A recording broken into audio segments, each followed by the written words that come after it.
যোগের ক্ষেত্রে সাধারণত তিনটা নিয়ম ফলো করলেই ভগ্নাংশের যোগগুলি খুব সহজেই করা যায় এবং মুখে মুখে করা যায়। এক নম্বর নিয়ম, যদি ভগ্নাংশের হর একই থাকে, যেমন এখানেও 3 এখানেও 3, একই সংখ্যা থাকলে এটার যোগ হবে সংখ্যায় একটা সংখ্যা লাগবে, এখানে আমরা 3 আর উপরের সংখ্যাটি যোগ করব, একে একে যোগ করলে কত হয় 2, তাহলে আমাদের যোগ করা শেষ। দেন এটা ভগ্নাংশ নিচের সংখ্যাটা হর 5, এখানে হর 5, তাহলে একই সংখ্যা হলে একটা সংখ্যা লসাগু হবে আর উপরের সংখ্যাটি যোগ করব, 1 আর 3 যোগ করলে কত হয় 4।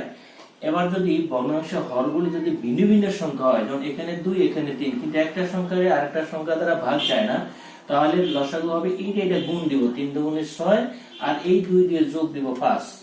আমি আবার বলি, এটা গুণ দিলে 6 আবার 2 আর 3 যোগ দিলে 5 লিখবো আমরা এখানে। আর যদি এখানে একটা পূর্ণ সংখ্যা থাকে, একটা ভগ্নাংশ সংখ্যা থাকে, তাহলে আমরা সেটার যোগটা করব কিভাবে, এই হর কত 5 লেখার পরে এই 1 দিয়ে 1 থাকুক 2 দিয়ে এটা গুণ দিব, 5 কে 5 আর 1 যোগ দিব 6, কারণ এটা লসাগু কত 3, এই 3 দিয়ে এই 2 এর গুণ দিব, 3 দুগুণে 6, 6 আর 1 কত 7। এভাবে আমরা ভগ্নাংশের যোগগুলি খুব সহজে করতে পারি। ধন্যবাদ সবাইকে।